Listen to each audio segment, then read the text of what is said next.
Menyamar dengan sarung dan kopiah, unit narkoba Polsek Klampis Bangkalan ini meringkus terduga pengedar narkoba. Tersangka yang tidak menyadari diikuti 2 polisi bersarung tersebut hanya bisa pasrah saat diciduk. Dari kantong celana dan baju tersangka, polisi menyita barang bukti berupa paket narkoba siap edar. Apa dia? Milik kamu, Bang? Hah? Milik kamu? Sama teman, Pak. Milik siapa? Kan coba. Siapa? Yang mana? Farhan, Pak. Sebelum penangkapan, aparat telah mengintai pelaku selama 1 bulan. Tidak hanya menyita paket narkoba, aparat juga mengamankan sepeda motor pelaku. Keberadaan tersangka ini memang sudah lama kita incer, kurang lebih ya 1 bulan ya. Ini memang di TO sama teman reskrim itu karena bandar besar sebetulnya. Cuman waktu penangkapan ya alhamdulillah masih ada barang bukti. Berbekal penangkapan ini, aparat Polsek Klampis akan terus mengembangkan kasus peredaran narkoba di wilayah mereka. Halo, selamat malam. Apa kabar Anda pemirsa? Informasi penangkapan pengedar narkoba tadi menjadi pembuka jumpa kita di iNews Prime. Tidak lama lagi, kepala pemerintahan ibu kota negara baru akan ditunjuk oleh Presiden. Ada nama Adjarul Anas, Ridwan Kamil, juga Ahok yang disebut layak memimpin. Siapa yang lebih pas? Nanti kami akan mendiskusikannya bersama tim dari Istana. Saya Latif Sregar.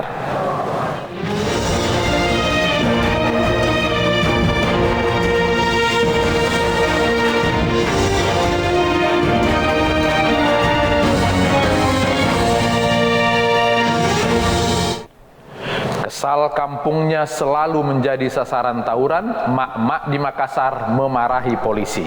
Mak-mak meminta aparat rutin menggelar patroli.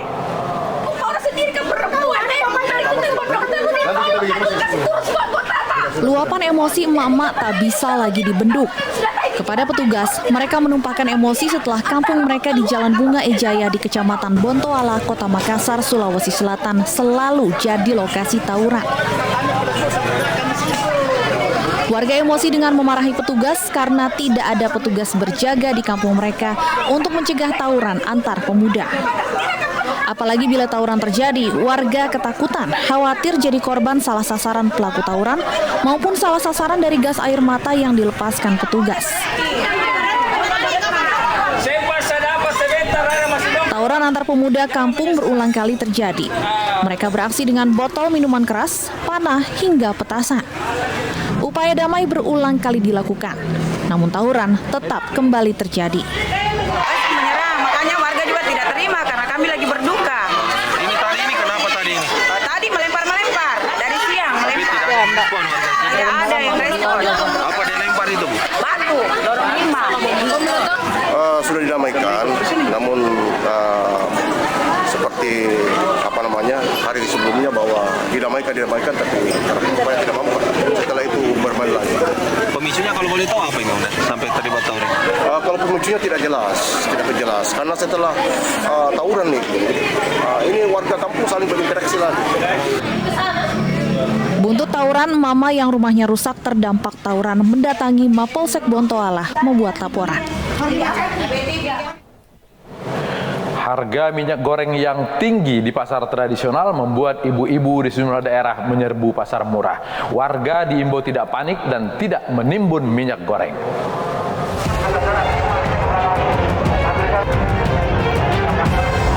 Operasi pasar murah yang digelar pemerintah kota Cirebon di pusat grosir Cirebon diserbu ratusan warga. Antrian warga mengular untuk dapat membeli sejumlah kebutuhan dengan harga murah. Tidak hanya minyak goreng, kebutuhan lain seperti cabai, bawang, dan komoditas lainnya dijual di pasar murah ini. Untuk dapat membeli minyak goreng, warga cukup merogoh kocek sebesar Rp14.000 sesuai harga yang ditetapkan oleh pemerintah. Emang di pasar lagi mahal semua? Apa aja yang mahal, Bu? Minyak terutama. Terus? Cabai rawit. cabai setan mahal itu. Pada naik semua, banyak yang naik. Di Sidoarjo, Jawa Timur, ibu-ibu rela berdesak-desakan di pendopo kantor Kecamatan Tarik untuk membeli minyak goreng seharga Rp14.000. Pada operasi pasar yang digelar Dinas Perdagangan Sidoarjo ini, pembeli minyak dibatasi hanya 2 liter dengan harga Rp28.000.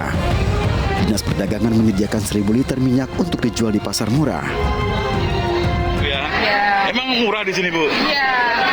Berapa tadi, Bu? Harganya 38, 1 liter 14. Oh, emang di luar mahal, Bu? Iya. Di luar berapa, Bu? Kita bisa dapat.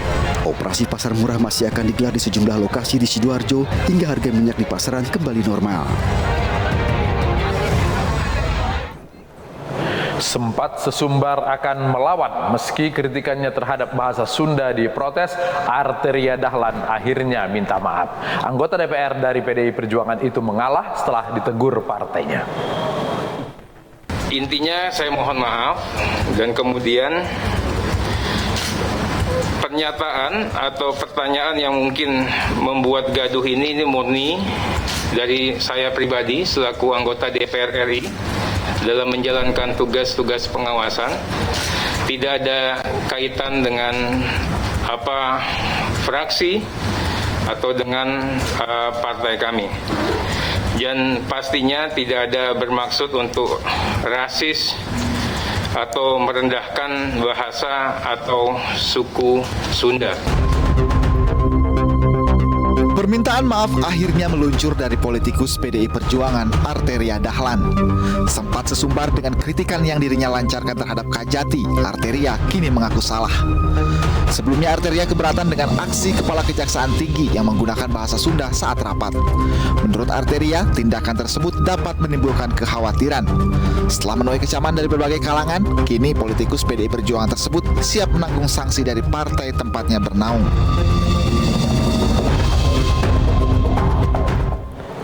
Gedung DPR kedatangan tamu istimewa. Petinggi Sunda Empire mendatangi DPR untuk mencari Arteria Dahlan.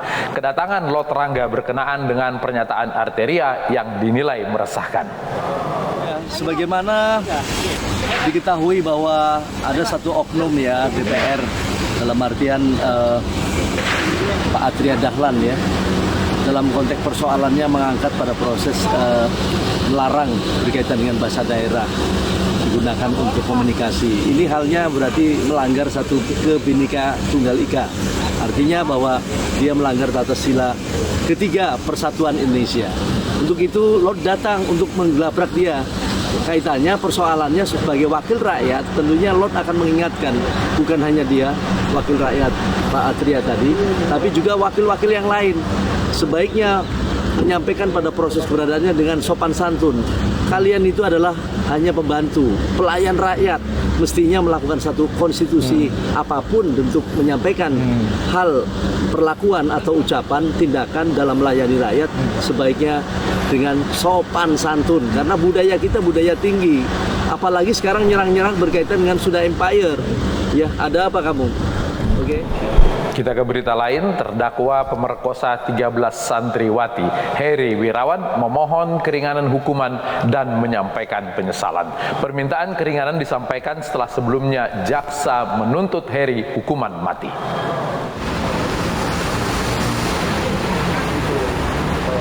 Sidang terdakwa pemerkosa 13 santri yang digelar di Pengadilan Negeri Bandung hari ini digelar tertutup dengan agenda pledoi atau pembelaan. Terdakwa Heri Wirawan yang dihadirkan secara virtual meminta keringanan hukuman kepada majelis hakim. Selain meminta keringanan hukuman, terdakwa mengakui dan menyesali semua perbuatan yang dilakukannya kepada 13 santri. Kuasa hukum terdakwa berharap majelis hakim mengeluarkan putusan yang seadil-adilnya. Kami memohonkan hukuman yang seadil-adilnya. Spesifikasinya tentu kami tidak bisa uraikan. Dan terdakwa pun diberi kesempatan memberikan pembelaan. Pada sidang sebelumnya, terdakwa Heri Wirawan oleh jaksa penuntut umum dituntut hukuman mati. Jaksa penuntut umum menilai perbuatan yang dilakukan terdakwa kepada 13 korban santrinya merupakan tindak kejahatan yang sangat serius. Selain itu, jaksa juga menuntut hukuman tambahan bagi terdakwa dengan hukuman kebiri kimia. Cuaca buruk menyelimuti perairan Jepara, penyeberangan komersil dan nelayan pun tidak bisa melaut akibat gelombang tinggi. Informasi itu menjadi satu dari 5 berita pilihan hari ini.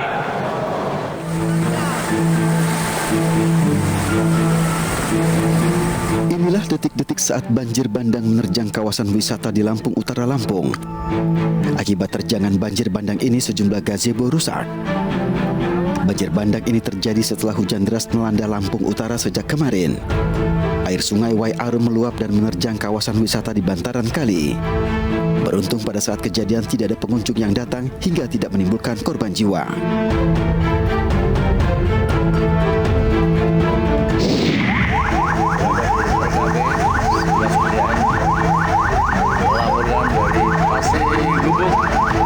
Api terus berkobar dan menghanguskan ratusan kios di Pasar Brambang, Demak, Jawa Tengah.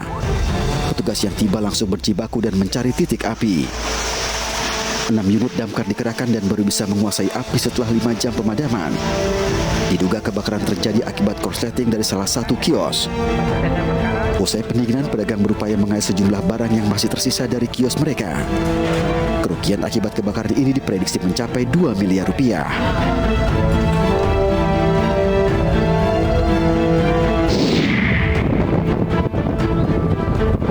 Cuaca buruk menyelimuti perairan Jepara, Jawa Tengah. Berdasarkan data BMKG, ketinggian ombak bisa mencapai 3 meter.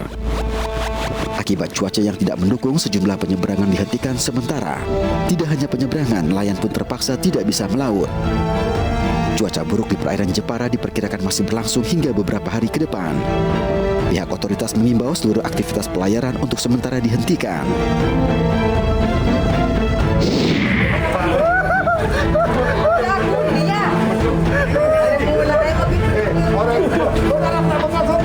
Warga Jember ini harus dipeluk petugas agar mau divaksin. Sempat ketakutan dan nyaris menangis, pria ini akhirnya berhasil divaksin setelah diyakinkan petugas dan dialihkan perhatiannya. Pemuda tersebut terjaring razia justisi dan kedapatan belum divaksin. Sebagai upaya menggembur vaksinasi, petugas gabungan juga menggelar razia vaksin hingga ke jalan raya. Operasi justisi vaksin ini digelar untuk mengejar target vaksinasi mencapai 70%.